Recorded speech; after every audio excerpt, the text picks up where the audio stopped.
Check it out now, y'all. NanoHub U, online instruction. Well, in this week, we're going to explore some more of the consequences of special relativity. And it's probably worthwhile to say my intention here is not to turn you all into physicists that specialize in special relativity, but my goal is to allow you to appreciate some of the predictions and consequences of this amazing theory that was developed in the early 1900s. So I myself am not an expert in special relativity. What I understand from what I've read and learned in classes I've taken. And all the problems that we're discussing in these lectures are standard problems that you'll find in many different textbooks. And so to demonstrate some understanding or some appreciation of this topic, you have to be able to solve these rather simple and straightforward problems. So that's the goal, or that's the principle that I've used when I've assembled these lectures. I'm trying to address the standard problems that you'll find when you read a textbook or see a discussion on web pages. So today we're going to talk about length contraction. This is a consequence of the special theory of relativity. And I like to try to explain to you why a moving object seems to be shrunk in the direction in which it's moving.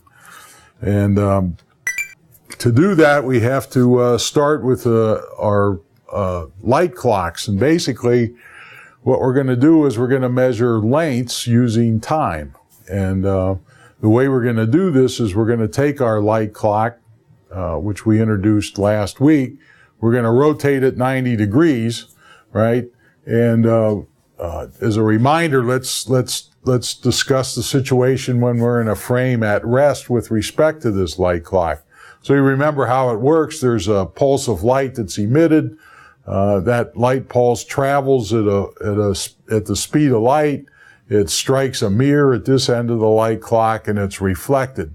When the light pulse strikes a detector back here at the left edge of the light clock, then a tick is issued, right? So one tick later, a clock jumps a certain amount, and the amount it jumps is going to be given by the length of the light clock L prime times 2 divided by the speed of light c, which is constant in any reference frame. So you can adjust the length L prime to give just about any increment in time, delta t prime, that you care to.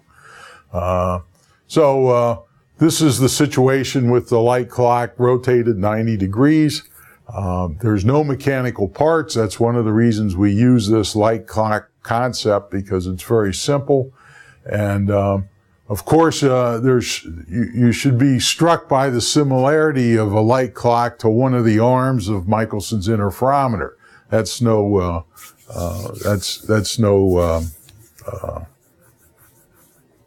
accident, right? This idea of timing, of measuring the length of time it takes for the light beam to travel through a known distance. That's the principle that governed the Michelson-Morley interferometer. It's also the principle that governs this light clock. So this is the situation when the light clock is at rest. Okay, now let's talk about what happens if we allow this light clock to move with the velocity v sub f, right? And this velocity v sub f is going to be comparable to the speed of light. So the situation is sketched out. It's a little bit more complicated, but it's sketched out in this diagram. And what I'm now doing is I'm in a frame and I watch this light clock pass before my eyes, and I want to describe what I would see, what I would measure from my frame as the light clock passes by me at a velocity v sub f. So the principle of the light clock is the same. A light pulse is emitted. That light pulse is emitted at some time t, which I indicate schematically with my clock. That time t is equal to 0. Okay? The light pulse starts to propagate forward, but at the same time, the light clock itself is moving at the speed v sub f.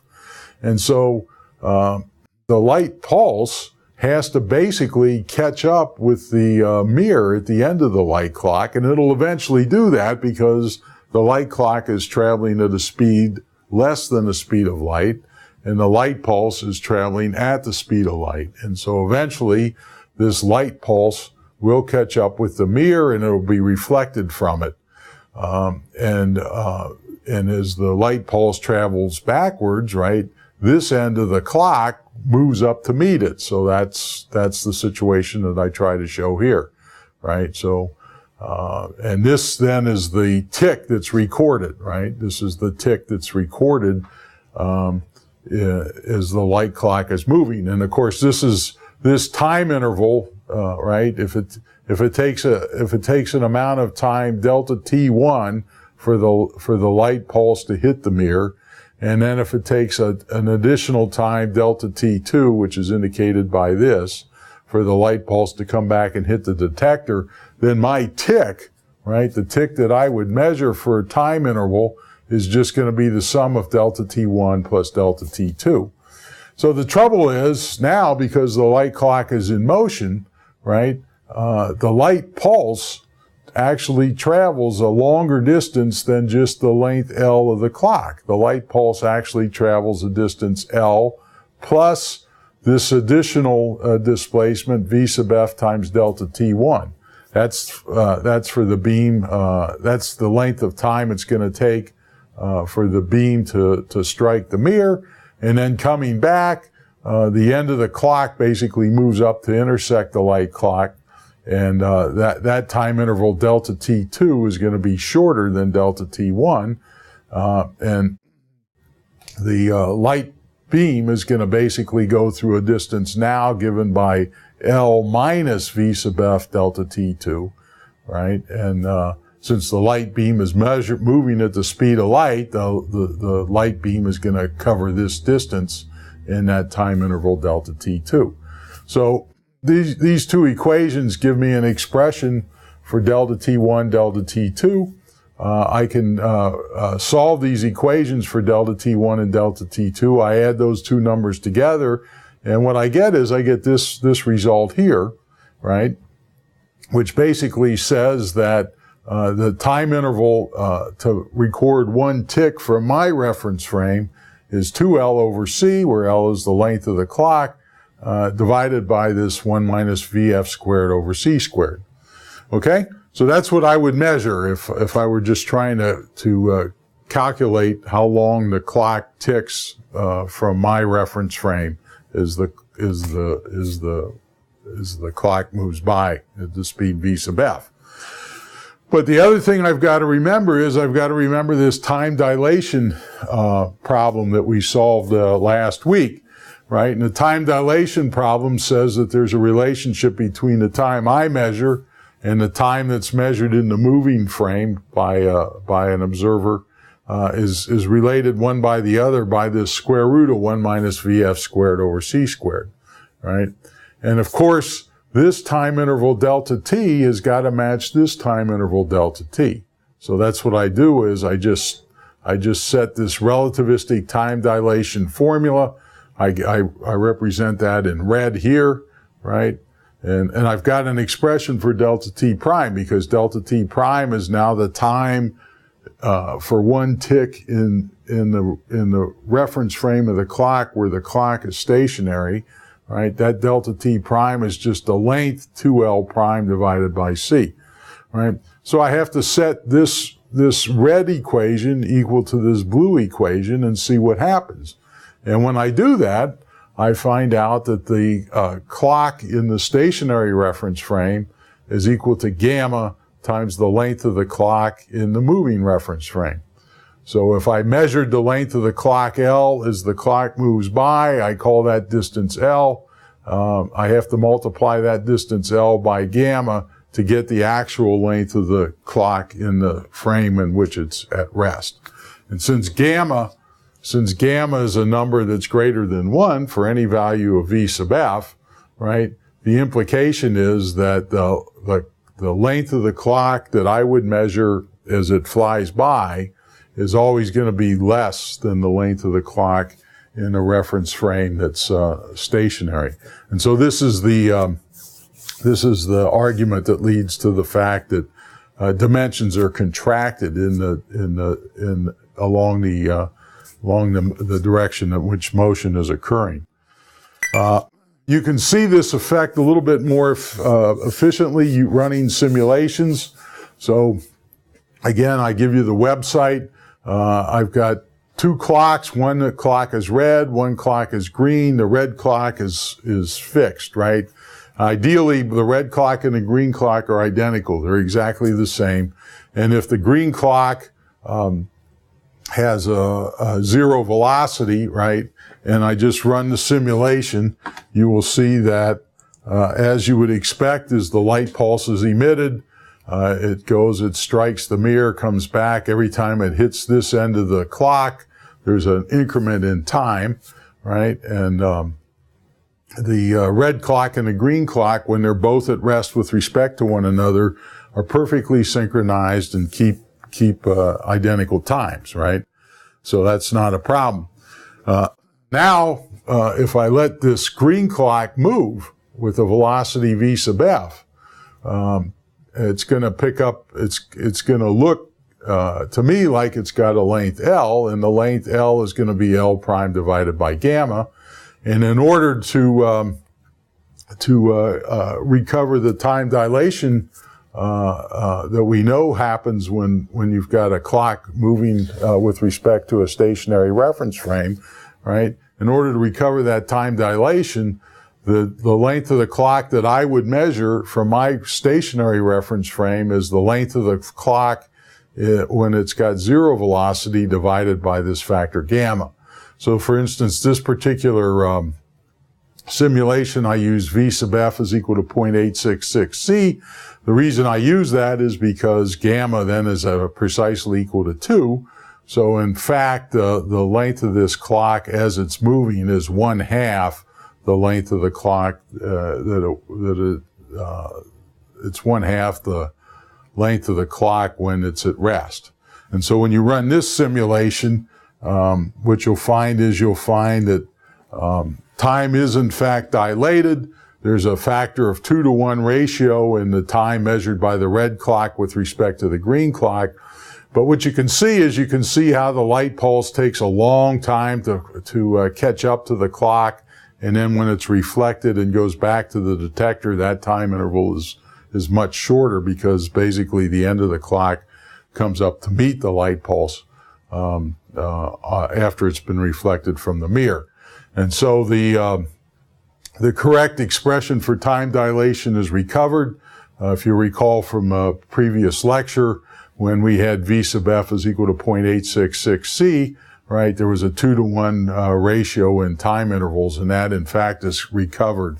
And it's recovered simply because the clock, the length of the clock is shrunk, right? It's smaller, right? If the length of the clock were not shrunk, we would not recover this 2-to-1 ratio in the times, and that would be a problem. So that's what length contraction is all about, and it's a direct consequence of the fact that time is dilated when a clock is in motion.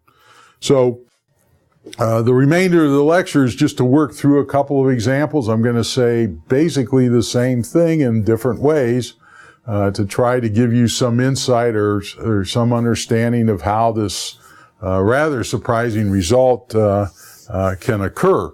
And the first example I'd like to discuss is the problem about measuring the length of an object. And so let's just set the problem up, and then the arithmetic is amazingly simple. The result is rather startling, but let's set the problem up so that everyone understands what we're talking about.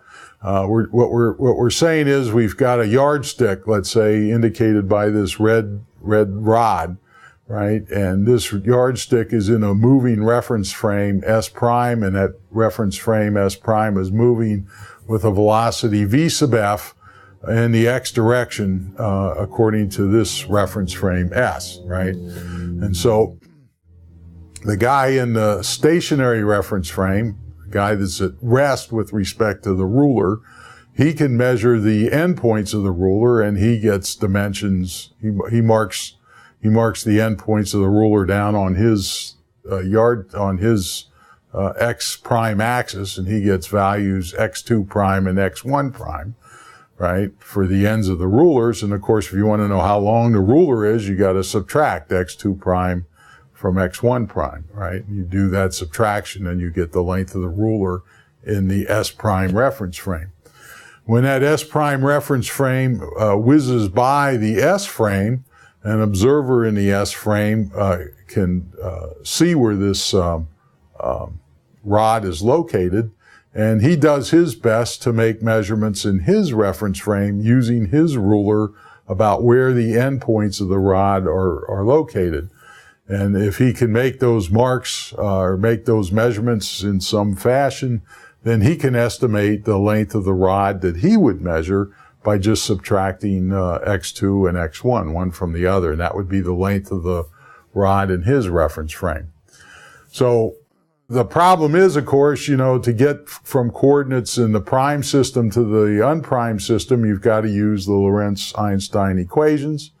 And so the coordinates x2 prime and x1 prime are related to the coordinate x2 and x1 by these transformation equations. And I've written these down. These are completely general, right? They're a completely general result of the Lorentz-Einstein transformation.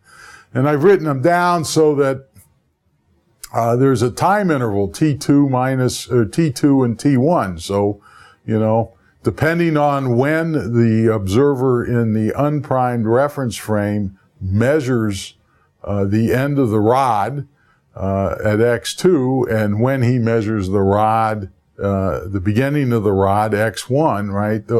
Those two times that he makes those measurements are given by the parameters T2 and T1 in this transformation equation. But if you're making a measurement of the length of something, what you want to do is, of course, you want to measure the left-hand edge and the right-hand edge at precisely the same time, especially if that object is moving, right? If the object's not moving, you can make the measurement of one end, go out for lunch and come back and make the measurements for the other end, and the measurement is independent of time. But if the object is moving along your ruler, you've got to make the measurement of x2 and x1 at precisely the same time.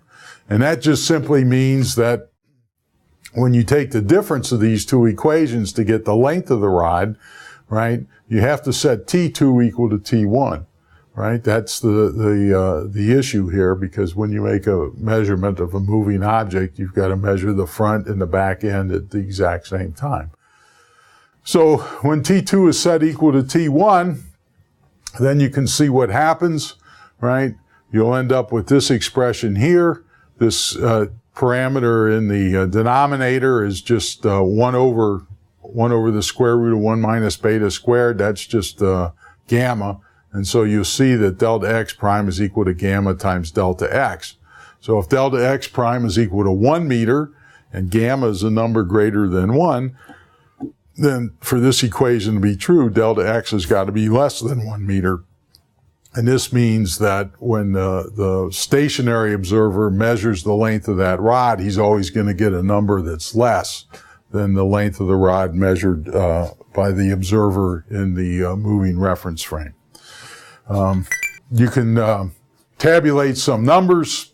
That's all I do here. I just take that formula and I pretend that the meter or the yardstick, the rod in the moving reference frame, I pretend that's equal to 1 meter, and then I just calculate what the length of that rod is going to be, depending on the velocity v sub f of the moving reference frame. So you can see that if the reference frame is moving close to the speed of light, if the reference frame is moving 1/10 the speed of light, right, the contraction of the rod is rather small. It's 5 parts in 1,000. But on the other hand, as the velocity of the moving reference frame starts to approach the speed of light, right, then there's a noticeable decrease in the length of the rod as measured by the observer in the stationary reference frame as the rod whizzes by. So these are real contractions, right? The process we're describing is based on measurement. So you've got to believe the measurements. And so if you believe the measurements, right, this is a real contraction of the rod that you measure in the stationary reference frame as it flies by with these different values of v sub f. Okay? So that's the main conclusion from this whole discussion. I do another example here where maybe this is an easier way for you to understand what's going on. I have a tilted light clock, and I let the light pulse travel, strike the light clock, and come back. So there's two paths. I separate them out so that it's easy to follow the arithmetic. In the frame S prime, the observer here measures the length of this tilted light clock to be delta x prime. The question is, what would this observer measure using his yardstick that's fixed with respect to his reference frame? What would he measure for the length of the light clock? And I just worked through the arithmetic, right? There's basically you have to introduce correction factors because, of course, the light clock is continuing to move as the measurement is taking place.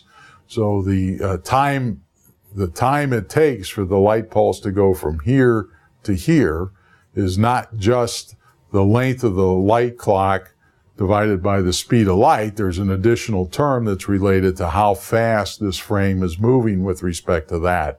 And of course, when the light pulse is reflected back again to strike the detector, this guy here would see that return trip takes much smaller amount of time than this observer would, and so you have to subtract off the quantity v sub f delta t 2 divided by c. So the arithmetic is pretty much the same that I've already sketched out. Maybe this helps you understand the problem a little bit more if you work through this example. But the point is, at the end of the day, you get the same result. You get the fact that the length measured from the moving reference frame is always going to be smaller than the length measured in the rest frame. Okay, so a little bit more complicated example, just to give you some experience of how to think through this. I basically have two arrows. When both arrows are at rest, what you find is that the blue arrow is twice as long as the red arrow. Okay? So then what you do is you let both arrows have some velocity and they come by a stationary observer. And when they come by a stationary observer, the stationary observer finds that the length of both arrows are exactly the same, and he measures that the velocity of the red arrow is half the speed of light. So the question is, what does the velocity of the blue arrow have to be in order to make both the red and the blue arrow have exactly the same length when they fly by, right? And so clearly what has to happen is the length of the blue arrow has to shrink in order to match the length of the red arrow, which is also contracted as it's moving at half the speed of light. And so I just worked through the arithmetic, right? When both arrows are at rest, you know this has got to be true. The length of the blue arrow has to be twice the length of the red arrow. That's given. And then you also know the formula for length contraction. That's written down here in this form. And so the length contracted red arrow, which is given by this term, which is in red, the length contracted blue arrow is given by this term, which is written in blue. And we have an expression that relates these two quantities when they're at rest. So I can write the length of the blue arrow at rest in terms of the length of the red arrow at rest, and I do that here. And so therefore the delta x primes cancel out, and I'm left with a simple equation that I have to solve. And so what I basically have to do is I have to find the expression for gamma sub blue. Because once I know what gamma sub blue is, I can then work through and find out what the velocity of the what the velocity of the blue arrow is with respect to this reference frame S. And so there's about 2 or 3 lines of algebra, and what I find at the end of the day is I find that the blue arrow would have to be traveling about 0.9 times the speed of light if the red arrow is traveling at 0.5 times the speed of light. If that's the case, then both arrows will look to have the same length to the stationary observer in the frame S. So that's a little bit more complicated example, but again, you know, the arithmetic is pretty straightforward. You just have to understand the principles of relativity in order to sort through the problem.